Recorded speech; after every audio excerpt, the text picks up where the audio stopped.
السلام عليكم، معكم سارة في المطبخ. اليوم بدنا نعمل صينية مربعات البطاطس مع اللحمة المفرومة والبندورة. أكلة ما كتير بتاخد معنا وقت، طعمتها كتير لذيذة، كتير بنصحكم تجربوها لعائلتكم وإن شاء الله حتعجبكم كتير. ما حطول أكتر من هيك، خلونا دغري نبلش بالفيديو.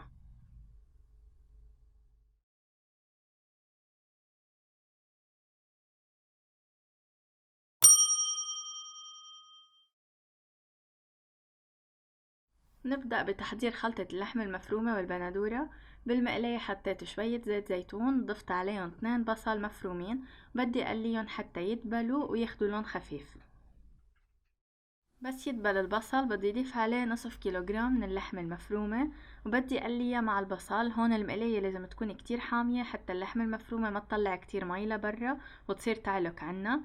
بدنا نقلبهم مع بعضهم حتى تاخد اللحمة المفرومة لون خفيف، ما بدنا اياها تتقلى كتير لان احنا بعدين كمان حنحطها مع الصلصة، فكرمال هيك بس نخليها تاخد لون، ما بنقليها كتير حتى ما تنشف معنا.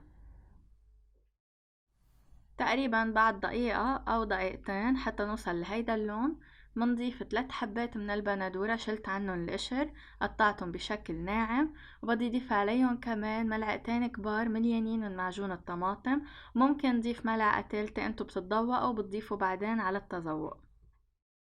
للبهارات عندي ملعقة صغيرة 7 بهارات، ملعقة صغيرة كزبرة يابسة، ونص ملعقة صغيرة كمون.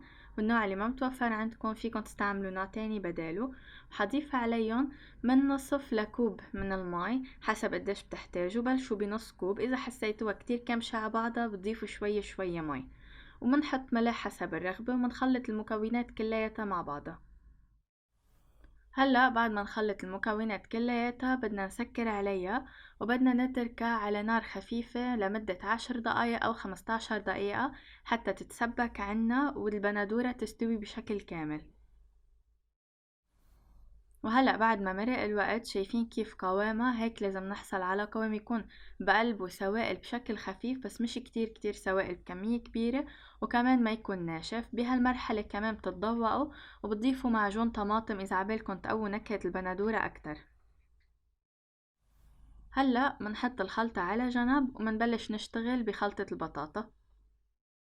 عندي هون 7 حبات بطاطا حجم وسط، سلقتن حتى صاروا مستويين بشكل كامل، بشكل انه بس نفوت الشوكة فيهم يكونوا طريين ومش قاسيين. وهلأ بدي اهرسهم بشكل كامل، فيكن تهرسون بأي أداة متوفرة عندكن لهرس البطاطا. منصفي المي منيح من البطاطا المسلوقة، ما بدنا سوائل بالخلطة حتى ما تطلع معنا رخوة، ومنهرسها كمان هي وسخنة حتى تكون دغري سهلة الهرس. هلأ بعد ما وصلنا للقوام المطلوب بدي اضيف ملعقتين كبار من الزبدة بالإضافة لنصف كوب من البقسماط أو الكعك المطحون، وفيكن تضيفوا شوي شوي إذا عبالكن قوام أسمك، على النظر ببين عليكن، بالإضافة لملعقة كبيرة مليانة من النشا، نشا الذرة. البهارات اللي ححطها نصف ملعقة صغيرة توم بودرة، نصف ملعقة صغيرة بصل بودرة، نصف ملعقة صغيرة كاري حلو، ونصف ملعقة صغيرة كزبرة يابسة. هالبهارات كتير بتعطي طعم طيبة مع بعضها. وكمان حضيف ملعقة كبيرة من البقدونس المفروم، فيكن تستغنوا عنها إذا مش متوفرة، ورشة من الملح حسب الرغبة. نخلط المكونات كلها مع بعضها. اول شي بنبلش بالملعقة مش بالايد حتى ما دغري تبلش تلزق بايدينا، نخلطها مع بعضها بالملعقة حتى تمتزج بشكل كامل، وكمان الزبدة لازم تدوب معنا. بعدين بنبلش بالايدين، بنعجن بالايدين كأننا عم نشتغل بالعجينة بشكل خفيف حتى تمتزج المكونات كلياتها مع بعضها. هلأ بعد خلطة البطاطا سخنة عندي تركتها لتدفى شوي، بتصير متماسكة اكتر مثل ما شايفين بهيدا الشكل وما عم تلزق على ايديه. هلأ بدنا نبلش نشكلهم مربعات، حشكلهم بهيدا الشكل، فيكن تعملوا الشكل اللي بدكن اياه بالبطاطا وتحطوه بالصينية. انا عم بعمله مربعات كرمال بعدين بس تطلع الصينية من الفرن وتنشال القطع، تصير كل قطعة تنشال بقطعتها كمربع، وفيكن انتو تمدوها كمان مدة كاملة بالصينية، كمان نتيجة منيحة. ابدا ما بياخدوا معنا وقت، دغري بيخلصوا دغري بيصيروا جاهزين. بنجهزهم كلياتهم حتى نقدر نحطهم بصينية الفرن. هلأ مسحت صينية الفرن اللي بدي استعملها بشوية زيت نباتي، وحصف القطع كلياتهم جنب بعضهم بهيدا الشكل. هلأ بعد ما حطيت البطاطا ححط عليهم خلطة اللحمة المفرومة والبندورة اللي عملناها. متل ما شايفين كمان متل ما قلتلكن قبل هيك ما فيها كتير سوائل، وكمان منا ناشفة كتير.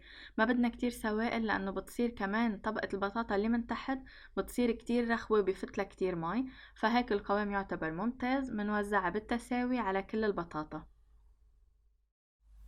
واخر شي بدنا نحط على الوجه جبنة موتزاريلا. وهلأ بدي فوتها على الفرن، فرن محمى. فوت الصينية بالرف الاوسط، النار من الاسفل، لمدة 15 دقيقة، وبعدين منحمر من فوق حسب الرغبة.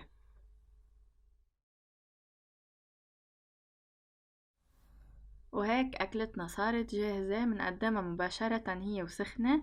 وشايفين كمان ما شاء الله بتعطي كمية منيحة، يعني تعتبر وجبة عائلية كمان. حشيل قطعة قدامكن حتى تشوفوا كيف الطبقات شكلها من جوا. كرمال هيك حبيت اعملن مربعات دغري بتنشال كل قطعة بقطعتها. شايفين كيف قوامها حلو. البطاطا بتكون عنا بهيدي الاكلة دايبة، يعني كتير بتعطي قوام مثل الماشت بوتيتو او البطاطا المهروسة. ومنا ضايفين لها كتير زبدة ومنا ضايفين لها كتير حليب، بس بتعطي طعم كتير طيب مع اللحمة المفرومة. اكلة كتير سهلة سريعة وطعمها كتير لذيذ، وبتعطينا كمان كمية منيحة. ان شاء الله تكون عجبتكم. بتمنى انكم تجربوها وتعطوني رأيكم فيها. صحتين وهنا.